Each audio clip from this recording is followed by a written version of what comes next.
ગરબા ઘેલા વડોદરા માટે માઠા સમાચાર એ છે કે નવરાત્રી દરમિયાન પણ વરસાદ પડશે એવી હવામાન વિભાગની આગાહી છે। આ આગાહીથી ખેલૈયાઓ નિરાશ છે તો ગરબા આયોજકોના માથા પર ચિંતાના વાદળો ઘેરાઈ રહ્યા છે। એક તરફ ગરબા મેદાનો ઉપર તૈયારીઓ શરૂ થઈ ગઈ છે, બીજી તરફ 2 દિવસથી વરસાદી વાતાવરણ જામેલું છે, એટલે મેદાનો ઉપર પાણી ભરાતા મુશ્કેલી વધી રહી છે। પણ હવે ગરબા આયોજકો એવી તૈયારી કરી રહ્યા છે કે વરસાદ પડે તો પણ ગરબા તો રમાય જ। કારેલી બાગના અડુકીઓ ગરબાના આયોજકોએ ગ્રાઉન્ડને વરસાદથી બચાવવા માટે પ્લાસ્ટિકથી ઢાંકી દીધું છે। આયોજકોએ વરસાદના પગલે 75,000 રૂપિયાનું પ્લાસ્ટિક ખરીદી તેને મેદાન પર પાથરી દીધું છે, એટલે પાણી ન ભરાય અને કાદવ કીચડ પણ ન થાય। આયોજકોનો દાવો છે કે વરસાદ પડે તો પણ 1 કલાકમાં જ તેઓ મેદાનને સૂકવી દેશે।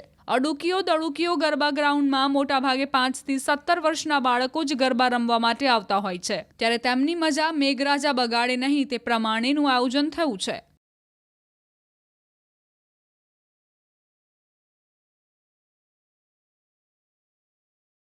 નવરાત્રિને હવે ગણતરીના દિવસો બાકી છે। મોટાભાગના જે ગરબા આયોજકો છે તેમના દ્વારા 50% ઉપરની જે તૈયારી છે તે પૂર્ણ કરી દેવામાં આવી છે, પરંતુ વરસાદનું વિઘ્ન જે છે તે ગરબા આયોજકોને ગરબે ગુમાડતું હોય તેવા પ્રકારની પરિસ્થિતિનું નિર્માણ થયું છે। ફક્ત વડોદરા જ નહીં પરંતુ રાજ્યના જુદા જુદા જે શહેરો છે ત્યાં વરસાદે વિઘ્ન વચ્ચે પાડતા જે ગરબા આયોજકોની મહેનત છે તેના પર પાણી જે છે તે ફરી વળ્યું છે। અત્યારે આપણે કારેલીબાગ વિસ્તારમાં છે ને અહીંયા નાના બાળકોના જે ગરબા છે તેનું આયોજન થતું હોય છે, ત્યારે ખેલૈયાઓને કોઈ જાતની મુશ્કેલી ન થાય તેને ધ્યાનમાં રાખીને જે ગરબા આયોજક છે તેમના દ્વારા જે પ્લાસ્ટિક છે તે પાથરવામાં આવ્યું છે। જોઈ શકાય છે કે ગ્રાઉન્ડની તકેદારી રાખવી જરૂરી છે, કારણ કે આ ગ્રાઉન્ડ પર નાના બાળકો છે તે ગરબે રમવાના છે। આ નવતર પ્રયોગ જે છે તે કહી શકાય। ત્યારે જે આયોજક છે દિનેશભાઈ યાદવ, તેમની સાથે જ વાતચીત કરીશું, જાણવાનો પ્રયત્ન કરીશું કે અત્યારે કેટલી મુશ્કેલી થઈ રહી છે। શું કહેશો? માની આરાધના કરવાનો પર્વ આવી રહ્યો છે, વરસાદ વિઘ્ન લાવી રહ્યો છે, કેવા પ્રકારની વ્યવસ્થા કરી છે આ વખતે? માની આરાધનાનો પર્વ છે એટલે માં જ બધું કરશે, એમાં અમને કોઈ શક નથી।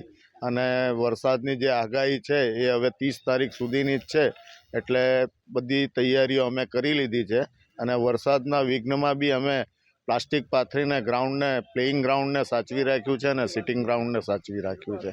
સંઘર્ષ કર્યા વગર કશું મળતું નથી, એ ધ્યેય પર ચાલીએ છે કે ભાઈ એ કશું અમારાથી ભૂલ થઈ હશે તો માતાજી સંઘર્ષ કરાવે છે અને અમે સંઘર્ષ કરી રહ્યા છીએ।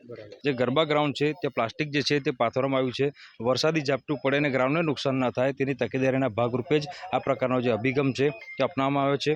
ઉલ્લેખનીય બાબત છે કે મોટાભાગની મહેનત જે છે તે આયોજકે કરી લીધી છે, મોટાભાગની તૈયારીઓ જે છે તે પૂર્ણ થઈ ગઈ છે, પરંતુ વરસાદ જે છે તે વિઘ્ન રાખી રહ્યો છે। ત્યારે માની આરાધનાનો પર્વ છે અને માતાજી પર શ્રદ્ધા રાખીને જે ગરબા આયોજકો છે તેઓ બાળકોને ગરબા રમાડવા માટેની જે તૈયારી છે તેમાં જોતરાઈ ગયા છે।